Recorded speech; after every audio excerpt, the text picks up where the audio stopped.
Chasing Tales, Episode 27, Partners in Crime. Welcome back to Chasing Tales. When we left Pink, she had arrived in the hills. She survived the encounter and met with her support to help her prepare. What will happen next? In Farrell's, Sprex and Pink laugh while watching the crystal ball. Six cleans glasses thinking. Pole stands nearby, an eyebrow raised in judgment and disgust. Pole slides up to the bar and taps it. Six pours him a drink. What are they doing over there? Watching suffering play out. Is she actually enjoying that? No, she's hard to read. What do you think she's up to? My guess, she's trying to turn Sprex. No, I don't think she's that ambitious. Six looks pensively into space. Pole searches him, prodding with his influence. He touches his hand comfortingly. What's really bothering you, Six? I'm wondering how she will affect our work.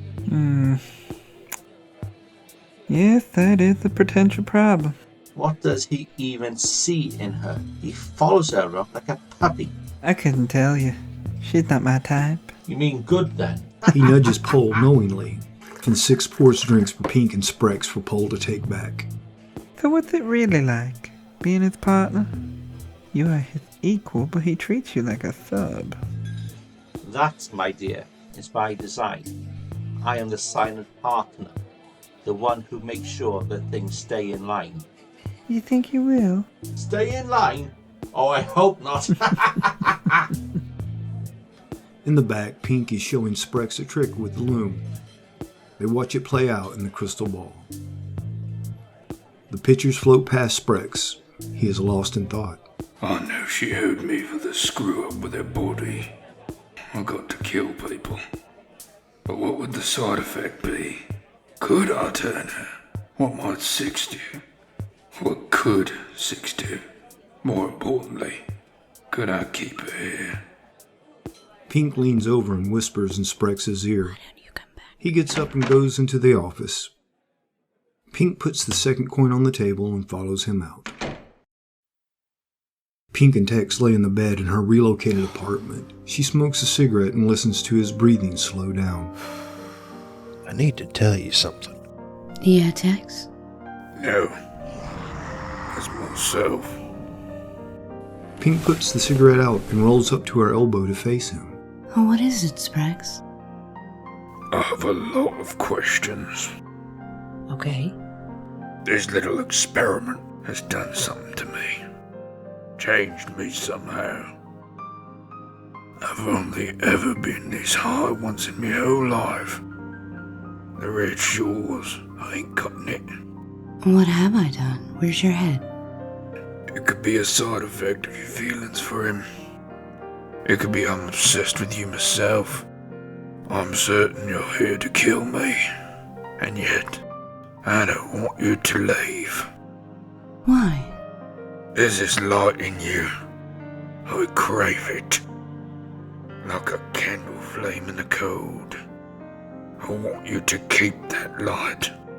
My choices compel me to corrupt it somehow. Why are you torturing me? What is your goal here? I'm only doing what you asked me to, Sprex. This was your idea, remember? You brought me here. I owed you for the life you took on my behalf. Moreland was a punk. And you were very efficient. I like that look, too. You look like an Italian warlord. Sprex feels a more familiar feeling. Pride. He relaxes and tries to take on Tex's body for her preference. Pink lays a hand on him. No, it's okay. You don't have to. Well, except for your, Texas you can keep. Sprex laughs and rolls over to kiss her again. The boys in the band sit around a table at the Spot, Pink's favorite bar.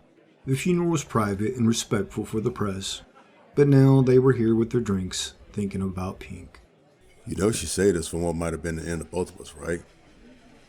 She gave me my beautiful wife in a way, too. I'm gonna miss her. I mean, she gave us so much that I can't even say. Yeah, all that money. Eric slaps the back of Toby's head. Hey! She gave me a job after I got out of jail. No one would hire me. I came to the club night after night. Finally, she asked me why. She set me up real nice. All I want to do is help others now. Will pats Eric on the back as he hides the lump in his throat by downing the whiskey in front of him. She found me after a good beating. I was laying in the gutter. My life was fine but not safe. Pink put me up somewhere safe and gave me a job. I was in the right place at the right time. No sob story. I was a bona fide nobody. With nothing. A schmuck. Now I have my own things. I've sold 2 books. And I have a hit radio show. All because she saw something in me no one did. To Pink. To Pink. You have no idea. Pink is so much more than a rich benefactor. She was... Jack gets up suddenly and crosses into the night air. He lights a cigarette and leans against the front of the club. Kevin comes out after a minute or two.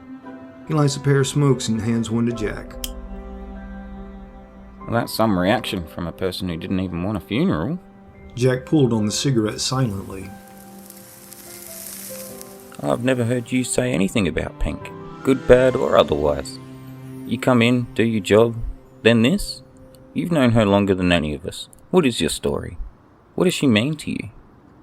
You could have gone anywhere, done anything. But you're here, 20 years now? I met Pink at just the right time. I wanted to be close to watch how she progressed. That's cryptic, even for you. I can't. She'll be back. Oh, you think so, eh? Look, I'm a believer, Jack. If you feel brave enough to tell me what's on your mind, I'm here. Between you and I, I'm probably the only other person on the planet who would get it. Jack pulls on the smoke. What do you think she'll be like when she comes back? Probably the same old Pink. Ooh, maybe a sexy brunette. Jack and Kevin laugh and make their way back into the club. Alright, you sad sacks. We're gonna mope around or are we gonna play some music? The boys head up to the stage to play a set. Sprex and Pink sit at his work table. She's doing some calculations. He meddles quietly. A tiny black packet tumbles in her fidgeting fingers inside her pocket. She isn't sure what to do with it. What is happening to Sprex? I wonder. No, he'd never live this life. I'd better do the job as written. But isn't he nicer this way? Satisfied and quiet here next to me, working on his mischief. Pink looked at him. He caught her staring. The chair set afire, and he ended up on the floor. She helped him up, laughing. Poe, can we get the boss a metal chair, please? Sprex hopped up and composed himself. His mind was racing as he felt all eyes upon him. This batch is strong. 6. You might want to cut it with something. The bar accepts the deception and laughs. Sprex looks down into Pink's face. She practically glows today. He tries to shake her out of his head. She is still holding his hand. His other hand has been resting on the table. He stumbles forward a bit as the table flashes to ash at his touch. Six and Pole exchange glances.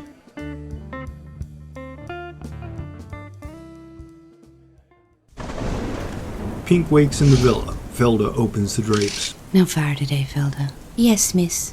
Pink leans on her elbow and watches Felda tidy things up. Miss, I've been meaning to ask you a question. Sure, go ahead. What's it like? What's what like? Being so different to everyone else. Pink gets out of bed and sits to eat breakfast. Her appearance solidifies as she contemplates where to start. I don't know what it's like any other way. I could hardly describe it to you. Aren't you lonely? I'm surrounded by beings all the time. It's hard to be lonely. Do you think God is lonely? Maybe, but they have all humanity to experience life through. I should think being an angel is the loneliest, don't you? Felda cocked her head thoughtfully. A knock comes to the bedroom door. She goes to open it. It's Otto. Are you ready for him? See what I mean, Felda? Sure, let him in. Otto comes around and sits at her little breakfast table. The rain pours outside. Morning, Otto. Why so early? We have all the patches made. Are you ready to do some practice? It's raining. In case you hadn't noticed, I am practicing. Can I see you at the gym in half an hour? Let me get some breakfast first. Otto shakes his head at her weird habits. Why do you eat and sleep when you don't have to? We could get much more work done than if you didn't. Was there something else?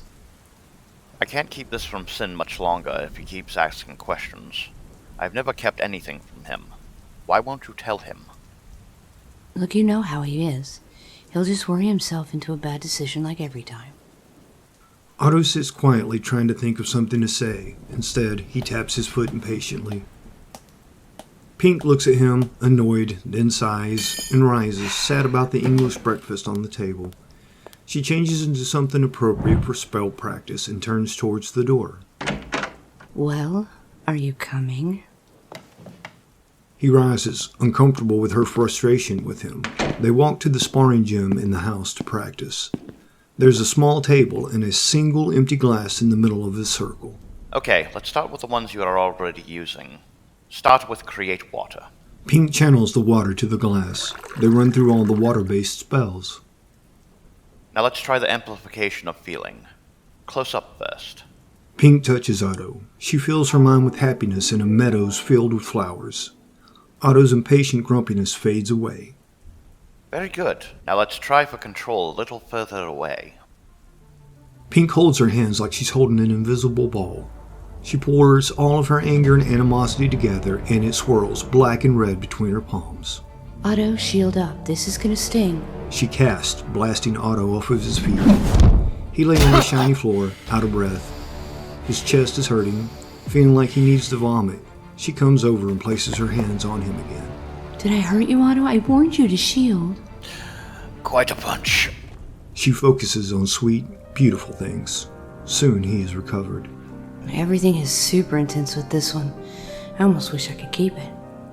Sin calls from the door. Pink, I have the void portal open. Pink sighs and leaves the gym. It seems like it will be a busy day.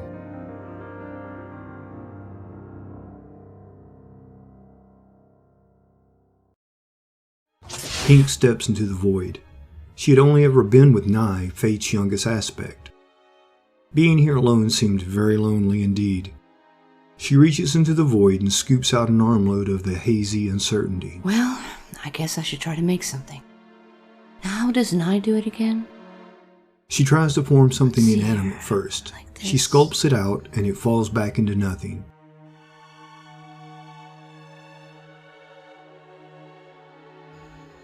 Oh.